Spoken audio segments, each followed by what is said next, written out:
How many of you are completely comfortable with calling yourselves a leader? See, I've asked that question all the way across the country, and everywhere I ask it, no matter where, there's always a huge portion of the audience that won't put up their hand. And I've come to realize that we have made leadership into something bigger than us. We made it into something beyond us. We made it about changing the world. And we've taken this title of leader and we treat it as if it's something that one day we're going to deserve. But to give it to ourselves right now means a level of arrogance or cockiness that we're not comfortable with. And I worry sometimes that we spend so much time celebrating amazing things that hardly anybody can do, that we've convinced ourselves that those are the only things we're celebrating. And we start to devalue the things that we can do every day. And we start to take moments where we truly are a leader, and we don't let ourselves take credit for it, and we don't let ourselves feel good about it. And I've been lucky enough over the last 10 years to work with some amazing people who have helped me redefine leadership in a way that I think has made me happier. And with my short time today, I just want to share with you the one story that is probably most responsible for that redefinition. I went to a school on a little school called Mount Allison University in Sackville, New Brunswick. And on my last day there, a girl came up to me and she said, "I remember the first time that I met you."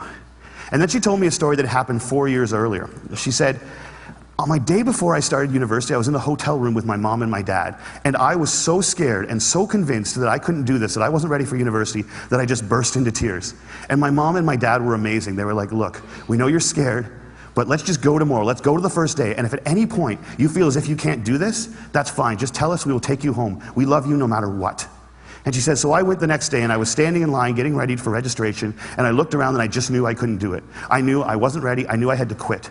And she says, I made that decision, and as soon as I made it, there was this incredible feeling of peace that came over me. And I turned to my mom and my dad to tell them that we needed to go home, and just at that moment, you came out of the Student Union building wearing the stupidest hat I have ever seen in my life. It was awesome. And you had a big sign promoting Shinorama, which is Students Fighting Cystic Fibrosis, a charity I've worked with for years, and you had a bucket full of lollipops. And you were walking along and you were handing the lollipops out to people in line and talking about Shinorama. And all of a sudden, you got to me, and you just stopped, and you stared. It was creepy. This girl right here knows exactly what I'm talking about. And then you looked at the guy next to me, and you smiled, and you reached in your bucket, you pulled out a lollipop, and you held it out to him, and you said, "You need to give a lollipop to the beautiful woman standing next to you."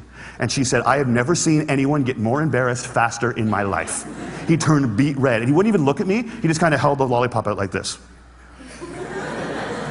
And I felt so bad for this dude that I took the lollipop. And as soon as I did, you got this incredibly severe look on your face, and you looked at my mom and my dad and you said, "Look at that, look at that. First day away from home, and already she's taking candy from a stranger." And she said everybody lost it. 20 feet in every direction, everyone started to howl.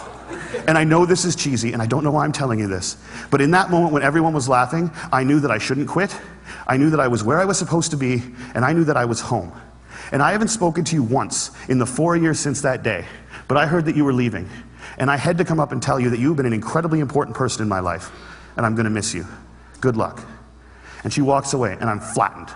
And she gets about 6 feet away, she turns around and smiles and goes, "You should probably know this too. I'm still dating that guy 4 years later." A year and a half after I moved to Toronto, I got an invitation to their wedding. Here's the kicker, I don't remember that. I have no recollection of that moment, and I've searched my memory banks because that is funny, and I should remember doing it, and I don't remember it. And that was such an eye-opening, transformative moment for me to think that maybe the biggest impact I'd ever had on anyone's life, a moment that had a woman walk up to a stranger 4 years later and say, "You've been an incredibly important person in my life," was a moment that I didn't even remember. How many of you guys have a lollipop moment, a moment where someone said something or did something that you feel fundamentally made your life better? All right. How many of you have told that person they did it? See, why not? We celebrate birthdays where all you have to do is not die for 365 days. And yet we let people who have made our lives better walk around without knowing it. And every single one of you has been the catalyst for a lollipop moment. You have made someone's life better by something that you said or that you did. And if you think you haven't, think about all the hands that didn't go back up when I asked that question. You're just one of the people who hasn't been told. But it is so scary to think of ourselves as that powerful. It can be frightening to think that we can matter that much to other people. Because as long as we make leadership something bigger than us, as long as we keep leadership something beyond us, as long as we make it about changing the world, we give ourselves an excuse not to expect it every day from ourselves and from each other. Marianne Williamson said, "Our greatest fear is not that we are inadequate. Our greatest fear is that we are powerful beyond measure. It is our light and not our darkness that frightens us."